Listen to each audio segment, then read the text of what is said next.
Brain from Normal Work podcast with Dr. Marcin Nazaruk.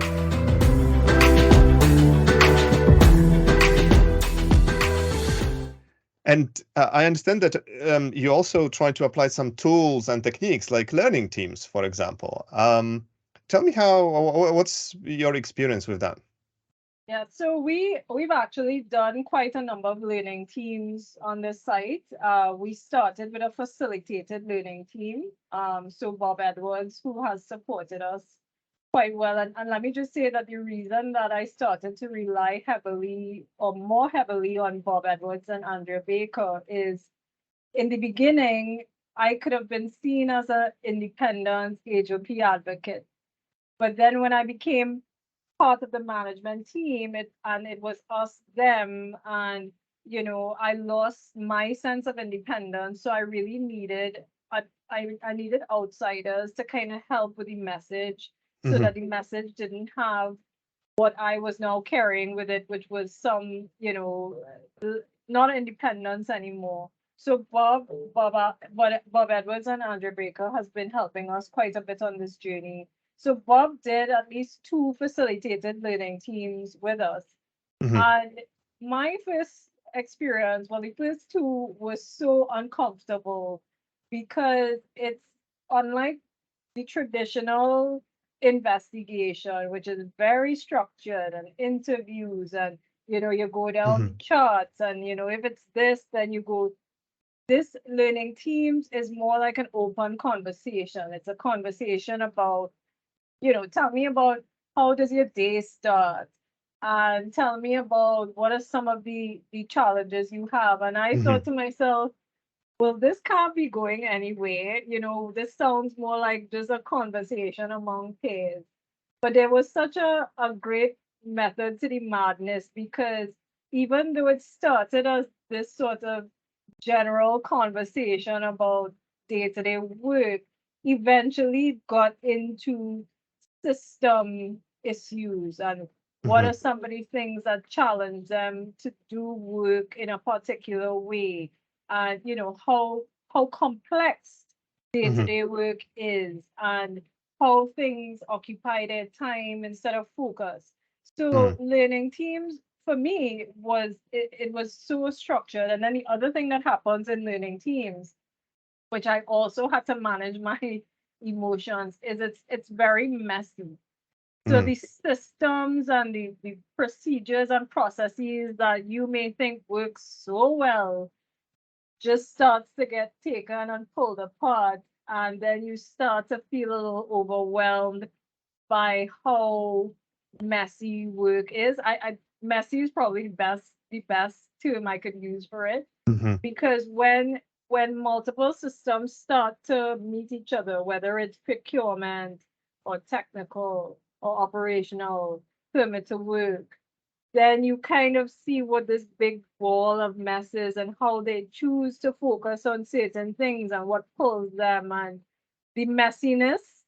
As a leader, you have to kind of tune your ears to understand that it's not all roses and it's not all linear and it's not step 1, step 2, step 3.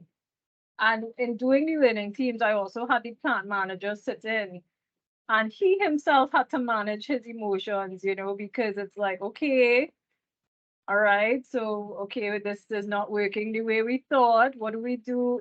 So it's not only messy, you have to be open to hear things that you probably didn't want to hear.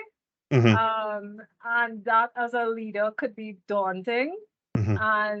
But it is really the test of context, understanding context, reacting versus response, learning and improving, because it is really in those discussions the team learns. The team learns about work.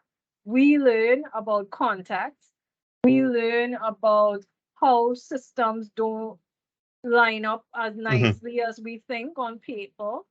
How, day to day, and that doesn't even include mass, and when people come to work with their own backgrounds, whether you're stressed out from home, you're fatigued, worker, like team relations, all of those things get mixed in the fray that we don't think about how it affects day-to-day work. So the challenge with, the fourth challenge for me was the messiness of operational learning, and also managing your reaction to hearing the bad things about what what goes on every day to get Yeah. work done successfully. So that was a big sort of learning and challenge for me. Mm. And would you be able to give us an example of a learning team? So we had a process safety tier 1 event last year. Nobody got injured, but we considered it a major event because we did have to bring the plant down. There, it was contained in the plant. It was seawater, but we still used it as a tier 1 event. So we did a bit of an experiment because I wanted to show now our next level that really there's a difference between learning teams and your traditional root cause tools. So the team actually did both. So we approached it as a hybrid. We did it as a learning team, and then we did it using the traditional tool that we would have normally used. And we sort of put them both together so we could see the difference.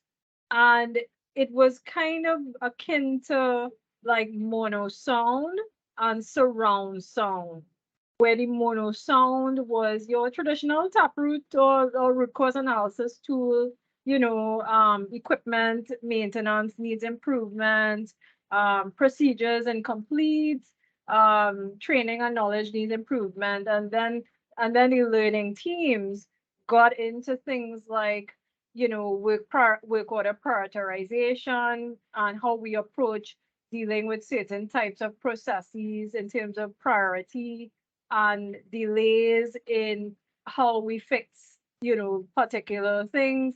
So there was so much rich insight from the learning team versus the root cause, that it was stuck. And the conversations, I think, after the event almost acted like a healing conversation, because it was a unsettling event, because the facility operates so well. We have great reliability, so anything like that kind of is a bit of a kind of pause. And for me, the just the discussions in the learning team, and the language in the learning team, even when the managers were brought in, was so, yeah, maybe therapeutic is the right word. And then when, so the learning team came up with their findings, and then we found as the managers that maybe certain things were missing. And then the learning team leader would say, okay, well, maybe we didn't learn enough and we need to go back and learn a little bit more. So just in language, it wasn't like, okay, well, who did what? And, why didn't they fix? And so that in itself was a bit of a great outcome. And it did show that we can apply learning teams to technical incidents.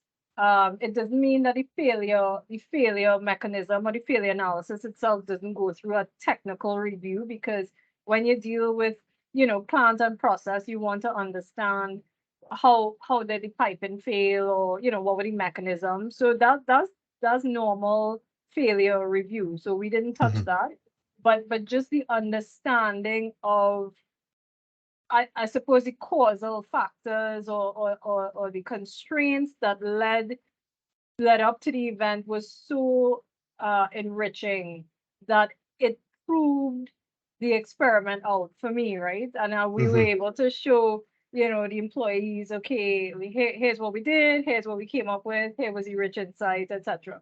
And the more important thing too was, it wasn't the managers talking about it, it was the learning team talking about it. And they were not manager level, they were kind of supervisors and practitioners. So that itself was quite good as well. you.